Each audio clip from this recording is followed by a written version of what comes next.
Hi, guys. Good morning.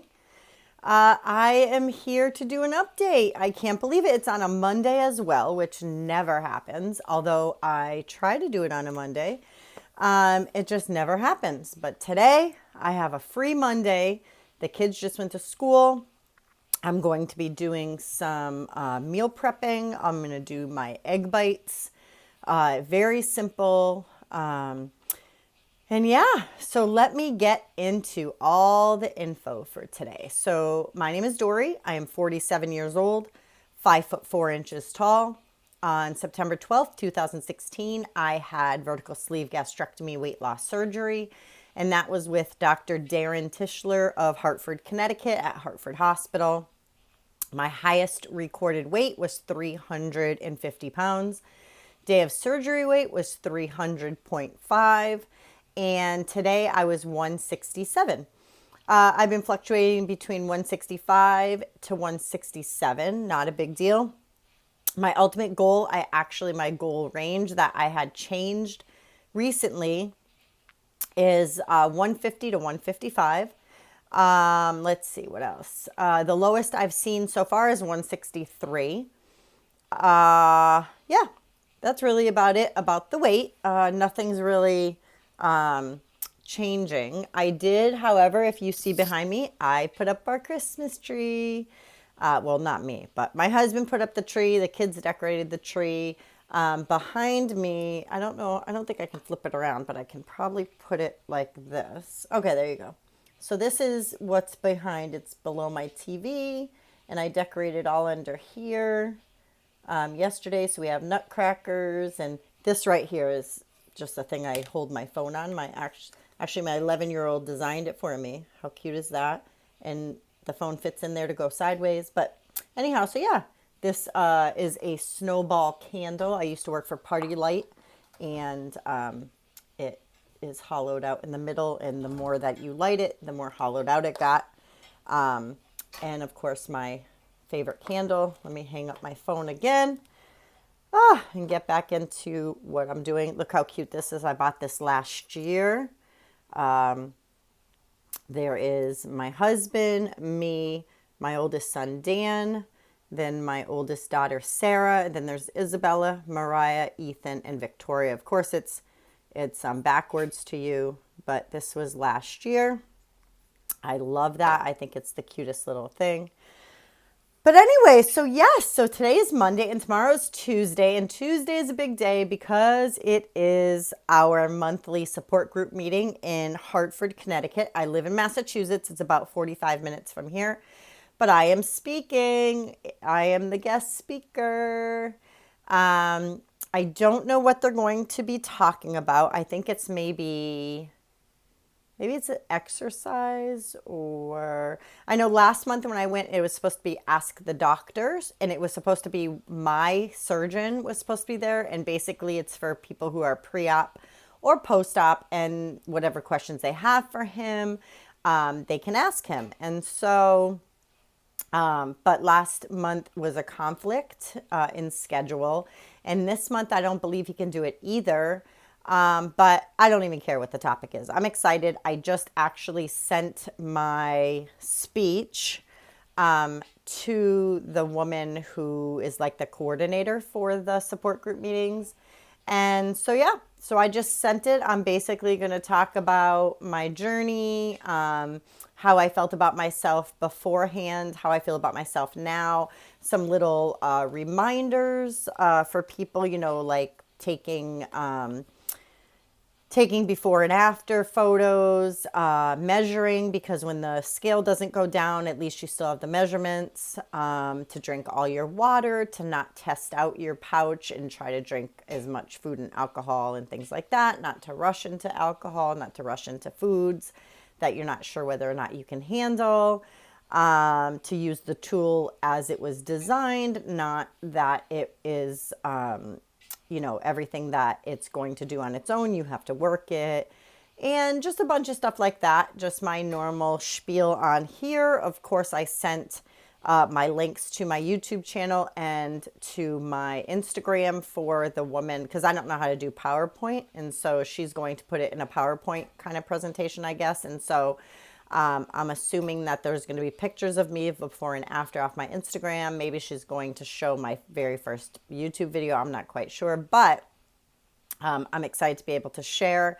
I do feel like, and it's not tooting my own horn, believe you me, I am not that person who thinks so highly of myself, but I do think I have a wealth of information, and I do feel like I am very successful and have been, and I'm already over 3 years post-op, and you don't really find a whole lot of people out 3, 4, 5 years who are successful. There are some out there. I follow them.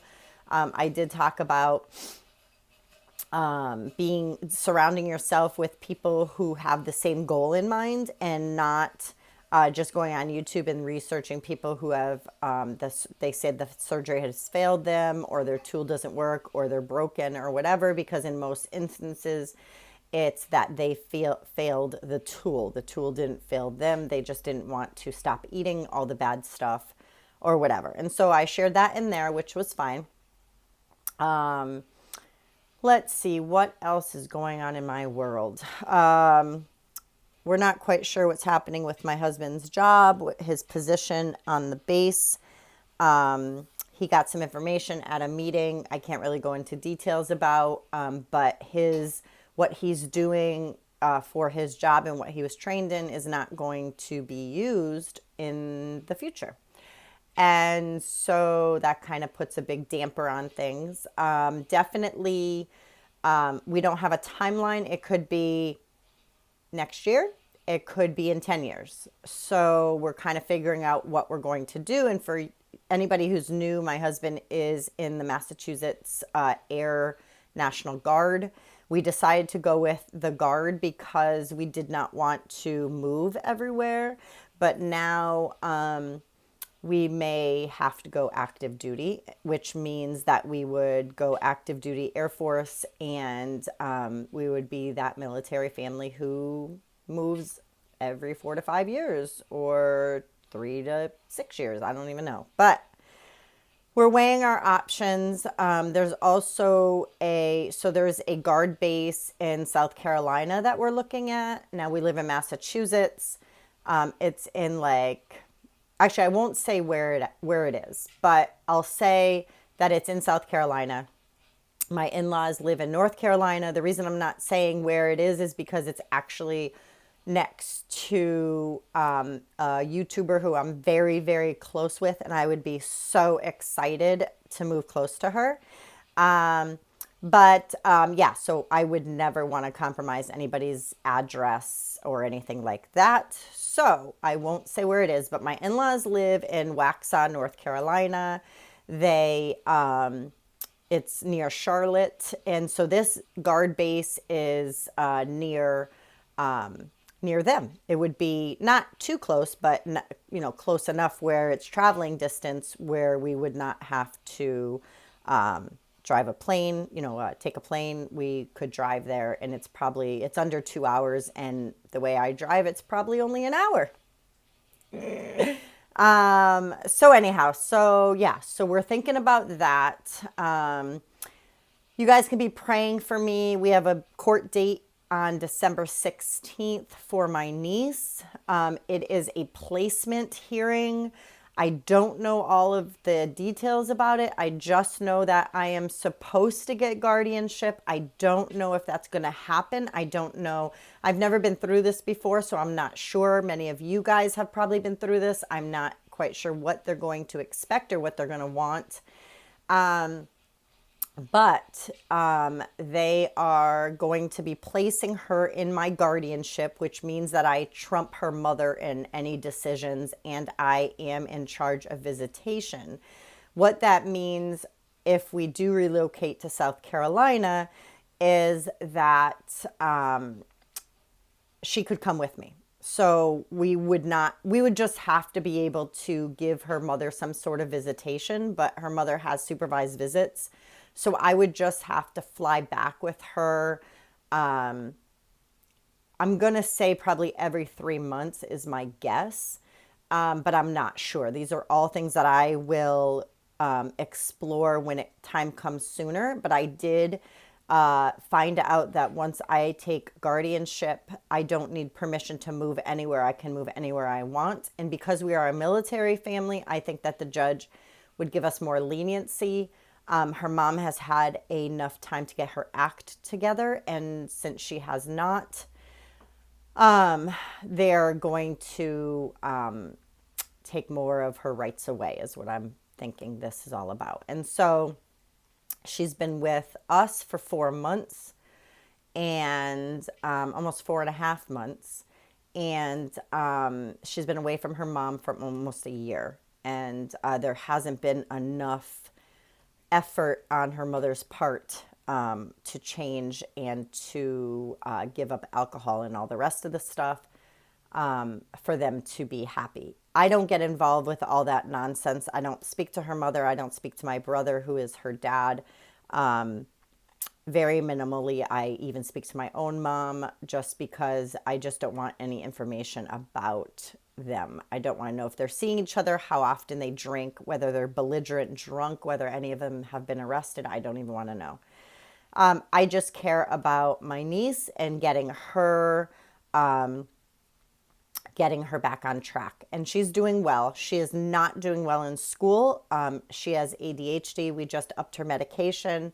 But other than that, she is an amazing girl. She has a lot of baggage, but she is our family now. I am like her mother.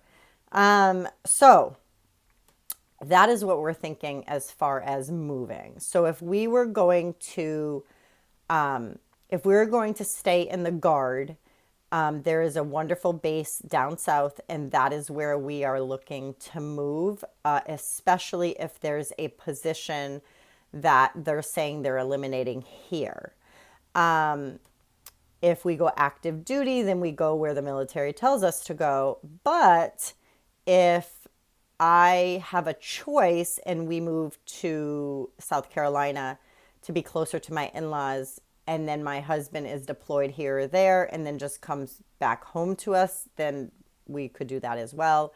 But we will see. We will see how it goes. I am actually meeting with a friend of mine today. I knew them when I was married to my first husband many, many moons ago. And I knew them, a long time ago. And I knew he was in the military. And at that point, he had been in for about 10 years. And fast forward almost, it's got to be a good 22 to 23 years since we had seen each other. We met again. I recognized her voice. Of course, she didn't recognize me because I had lost so much weight.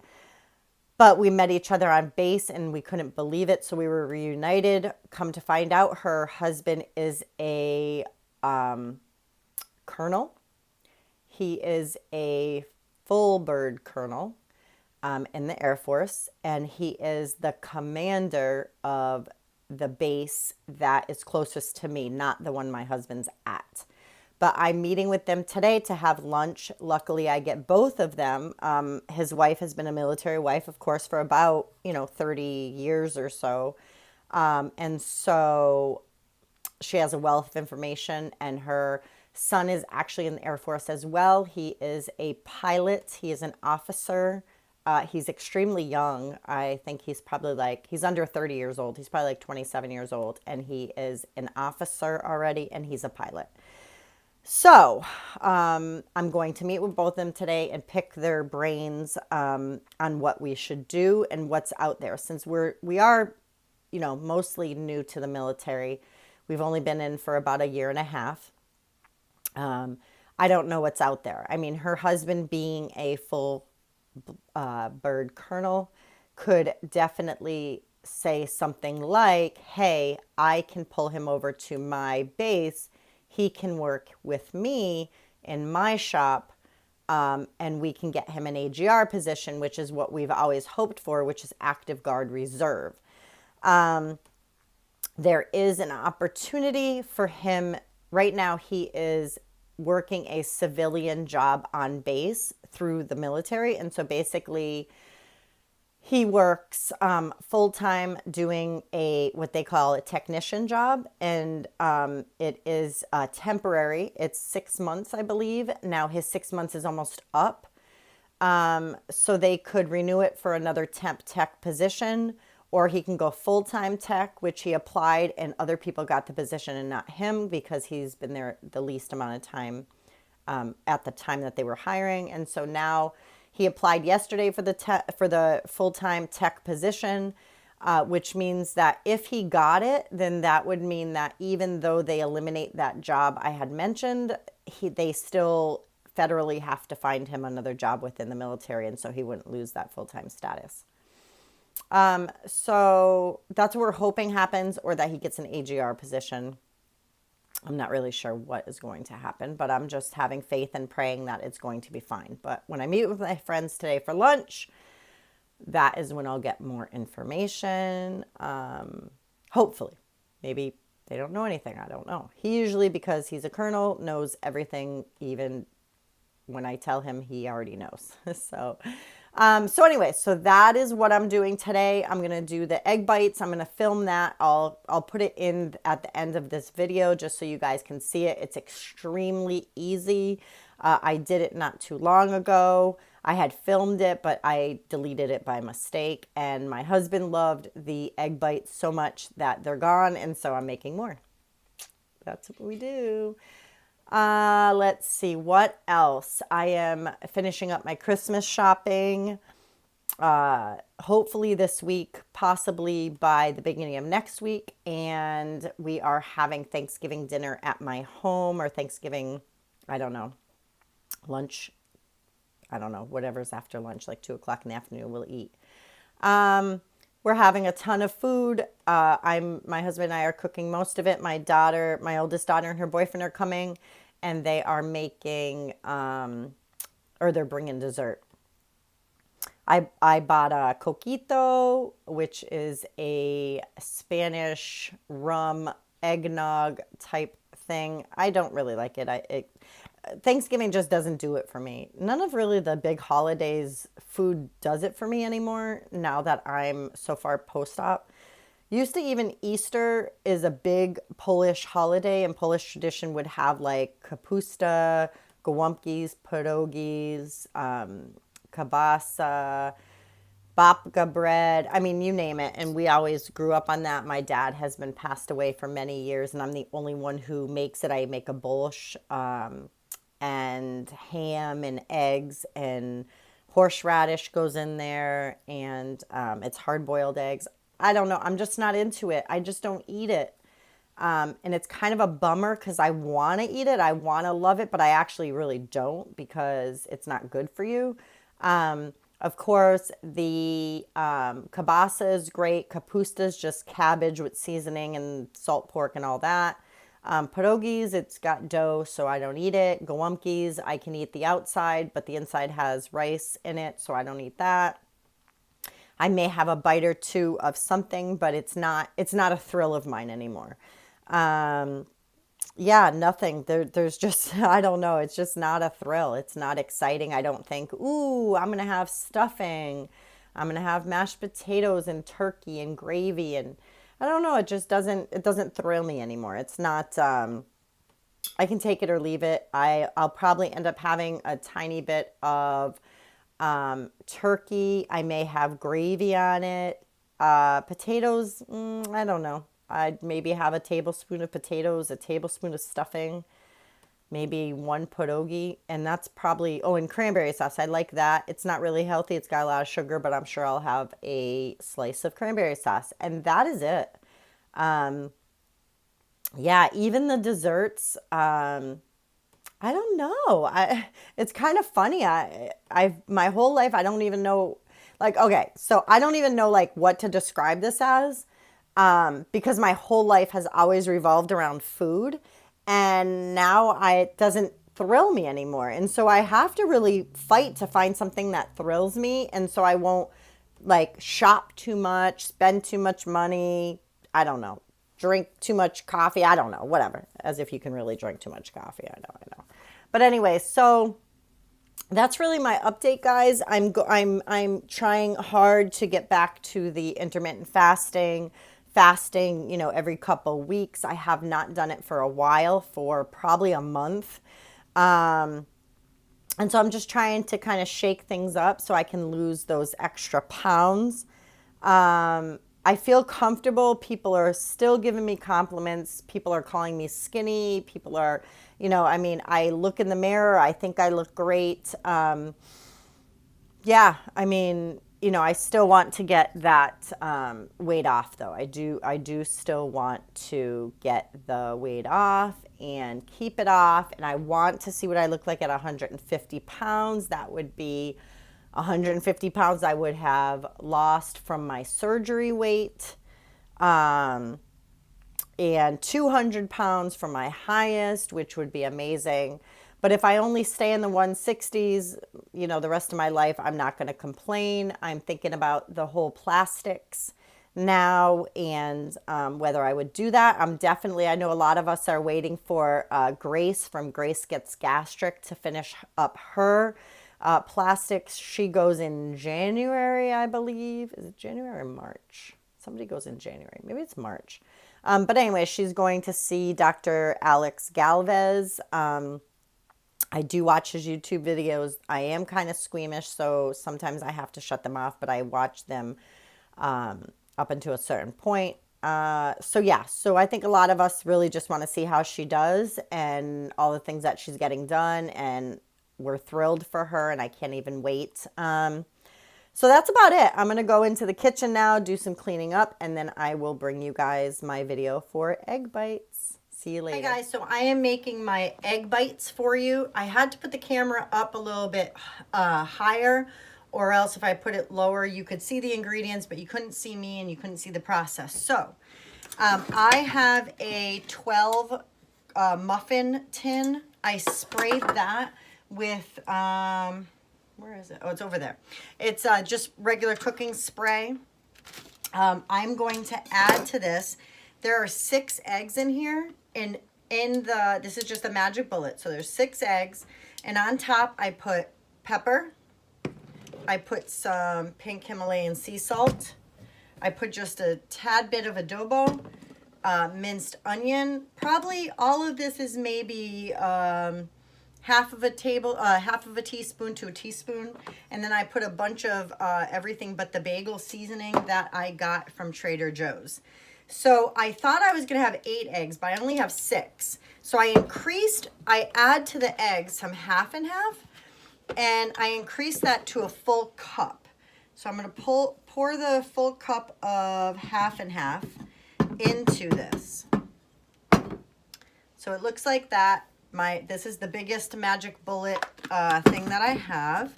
So let me quickly heat that up for you.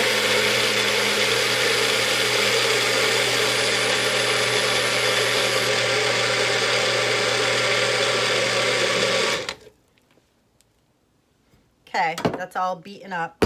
So sometimes I use bacon. Today I'm using salami because I don't have any bacon defrosted. And so I took 12 pieces of this salami and I cut it into little triangles. And on the bottom of each one of these, I'm just placing 4. So it's only 1 slice per egg bite. And so I'm just lining the bottom with that. And there's no rhyme or reason to putting it in. You can put it on top if you want. As it's cooking, it usually will rise to the top. So I'm going to go ahead and just fill each one of these with 4, just to cover the bottom. It doesn't have to go on the sides or anything. It's really up to you. There's no right or wrong way to do this. I have just found, after looking through other people's egg bite recipes, most recently I looked at Keto Connect, and I don't put any kind of... They use heavy whipping cream, of course, for the added fat, but I'm trying to keep my fat down for the next month or so. Just trying to change up my body and trick it. I know most of you guys who have been following me for a while know that that's what I do. Why do I have extra? I did 12. I must have done more than 12. But in any event, it'll still work out to only 12 slices. I probably... sliced a couple extra without realizing it. But anyhow, so yeah, I just like to trick my body, get off keto for a little while, and then go back. It's just something I do, and it works out well. So basically, after I line this, I'm just going to pour in the eggs and the half and half and the spices. And then I'm going to top it with cheese. I've chosen to use the Mexican style. Oh no, I have exactly enough. Yeah, I did pull out 12. It looked like I had too much, but I guess I don't. I'm using the Mexican style cheese. This is 4.5 ounces. I'm going to top it with that after I fill these. So these you're going to try to fill a little at a time so that way you won't run out. And so I'll show you. I'm just going to put a little bit. It's a little frothy, of course, because it was done in the blender. But I'm just going to fill up like 1/4 to 1/2. And then if I have to come back over it after, I will. And of course, at the end, I will take a screenshot of the nutritional facts after I put it into my FitnessPal. So this worked out pretty well, even though I had run out of eggs. They just will not have the same amount of protein as my other ones did, but no big deal. It's not, you know, it's still okay. The cheese will make up for the loss of some of the egg. And yeah, so now they are all even. And I'm just going to top them with cheese. And there's about 1/2 ounce or so, a little bit less than 1/2 ounce for each one. Because I didn't go up for the cheese. I didn't go up all the way to 6 ounces. I only did 4.5. 6 ounces, of course, divided by 2 would be, or multiplied by 2, because I have 12 or 12, whatever. It would be 1/2 ounce per egg bite. And it actually, I don't even need all of this. So I may put it back on the scale and take off. I mean, if I don't need it all and it still looks really good and it's going to be delicious, then I might as well take off the extra calories. Normally when I make these, they're like 120 calories each. And so that's what I'm going for, about the same. So these look fantastic. I really don't need any more cheese. So let me grab a plate to zero out how much cheese I really used. Zero out my plate, reweigh it. It was 4.5 and now it's 1.8, so almost 2. So it's only 2.5, like 2 3/4 or so. I guess I can make it an even, let's see, let me take some off. I'll make it an even 1.5. Okay, so 3 ounces of cheese is what I used. Yeah. So the most important part of this, so this is what they look like. If you can see, they're all almost to the top. The most important thing is to, I preheated my oven at 350, and I have inside here a baking sheet with water. So these fit perfect inside the baking sheet with the water. So it's a water bake, I think they call it. And so I'm going to bake this for 25 minutes. Let me actually put the timer on. Let's see, start on. Okay, so I'm gonna set this for 25 minutes and then I take it out, I let it just sit, and that's it. So there's really only a couple of ingredients: the eggs, the half and half, the cheese, and then whatever meat you want or veggies. I've put mushrooms, peppers, real onions, and things like that. So I have done that. I have the, you know, these spices and whatnot, and you can really add whatever you want. I think the base of it, the egg with the half and half or the heavy cream, the last time I made them, I used 8 eggs. And then I used a 1/2 cup of heavy whipping cream. And those came out amazing as well. My husband ate most of them, as I said in my video. And that's it. I'll be back and show you guys what they come out and what they look like. Okay, guys, so I'm back. These only took 20 minutes. They're very easy to take out. I just take a little spatula type thing, go around the edges, and they just pop right out. Here's what they look like. Here's the other side. See, some of them stayed at the bottom. Some rose to the top. But what really matters is how they taste. They're fluffy because they're falling off my fork. Let's see.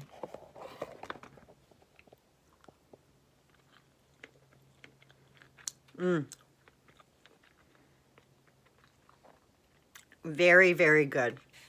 Yep, these are amazing. Amazing. I'm going to put the stats. Each one is only 100, I think it was 102 calories, less than 1 gram carbs. I think it was 7 point something fat. And I forgot the protein, maybe 5 protein. But anyways, I'll put it in the next picture at the end of this video. I want to share something funny. While these were cooling, I ran to Panera. I was supposed to meet a friend there. She never showed. So I sat there. I didn't eat anything.